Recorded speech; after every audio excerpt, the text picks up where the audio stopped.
स्वाभिमानी मोर सुंडी समाज सारा ओडिशा रे ख्यात आम पाई आमे निर्माण करिछु एत सब साधनार पीठ ए साधनार पीठ सत्यमयी सासुर प्रमथने सिधा दीपे सिधये धये त पंचशरण विश्वजितये पायास नगानना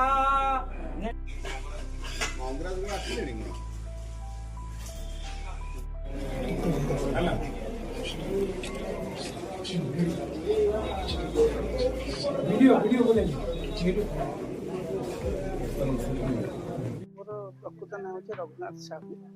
आ मोर ओडिशा रे मोर कवि कलात्मक भाव में परिचित पिला दिन हास्य व्यंग लेखा और विभिन्न धर्मर कविता लिखा मोर अच्छी अभ्यास मो प्रति जड़े प्रधान शिक्षक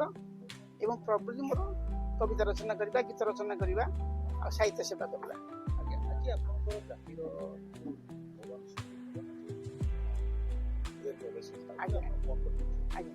এটা বড় সৌভাগ্যের কথা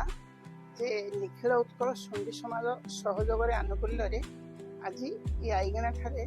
আমার সুন্ডি ভবন উন্মোচন হলা উদ্ঘাটিত হলা আমার সভাপতি বিক্রম কিশোর সাহুଙ୍କ দ্বারা সেদিন আমি সারা ওড়িশার সুন্ডি সমাজ আজি বহুত খুশি এবং সবু জেলার প্রায় ভাই বন্ধু আত্মীয় স্বজন মানে এটি যোগ দিয়েছিলেন সমস্ত দেখি মু ভারি অভিভূত হয়ে পড়িছি এবং সেই অবসরে ମୁଁ ଗୋଟିଏ ଛୋଟିଆ ପୁସ୍ତିକା ଲେଖିଥିଲି ତାର ନାଁ ହେଉଛି ପୌରାଣିକ ପୃଷ୍ଠଭୂମିରେ ସୁନ୍ଦି ସମାଜ ଏବଂ ସମସ୍ତେ ଆଉ ସାଦରେ ଗ୍ରହଣ କରିଛନ୍ତି ସେଥିପାଇଁ ମୁଁ ସମସ୍ତଙ୍କ ପାଖରେ କୃତଜ୍ଞ ଆଜ୍ଞା ଆଜ୍ଞା ଆଜ୍ଞା ଯେହେତୁ ଅଧୁନା ବର୍ତ୍ତମାନ ସମସ୍ତେ ଆମେ ଆଧୁନିକ ଯୁଗରେ ପ୍ରବେଶ କଲେଣି এটা ଆମକୁ ନିହାତି ଆବଶ୍ୟକ ଥିଲା ସୁନ୍ଦି ସମାଜ ପାଇଁ ଅନ୍ୟାନ୍ୟ ସବୁ ସମାଜର ଗୃହ ସବୁ ଭୁବନେଶ୍ୱରରେ ଅଛି ଆମମାନଙ୍କ ନଥିଲା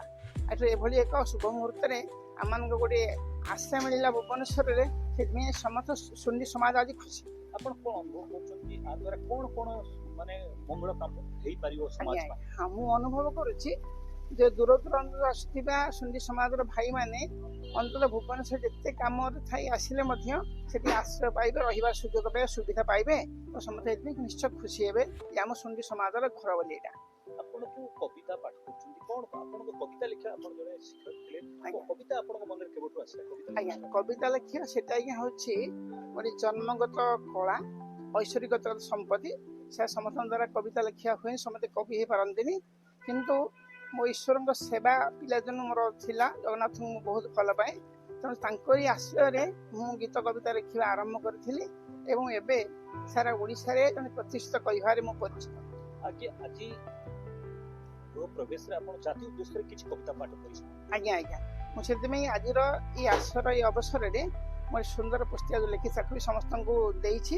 ଏବଂ ସେ ଅବସରରେ ମୋ ସ୍ୱାଭିମାନୀ ସୁନ୍ଦି ସମାଜ ବୋଲି ଗୋଟେ ସୁନ୍ଦର କବିତା ବି ଲେଖିଥିଲି ତାହା ସମସ୍ତଙ୍କୁ ମଧ୍ୟ ମୁଁ ଦେଇଛି ସମସ୍ତେ ଖୁସିରେ ପଢ଼ି ଅଭିଭୂତ ହେଇଛନ୍ତି ସେଥିପାଇଁ ମୁଁ ବହୁତ ଆନନ୍ଦିତ ଆଜ୍ଞା ଦୁଇ ପଦ ଆପଣ ଶୁଣିବେ ଆପଣ କବିତାରୁ କିଛି ଆଜ୍ଞା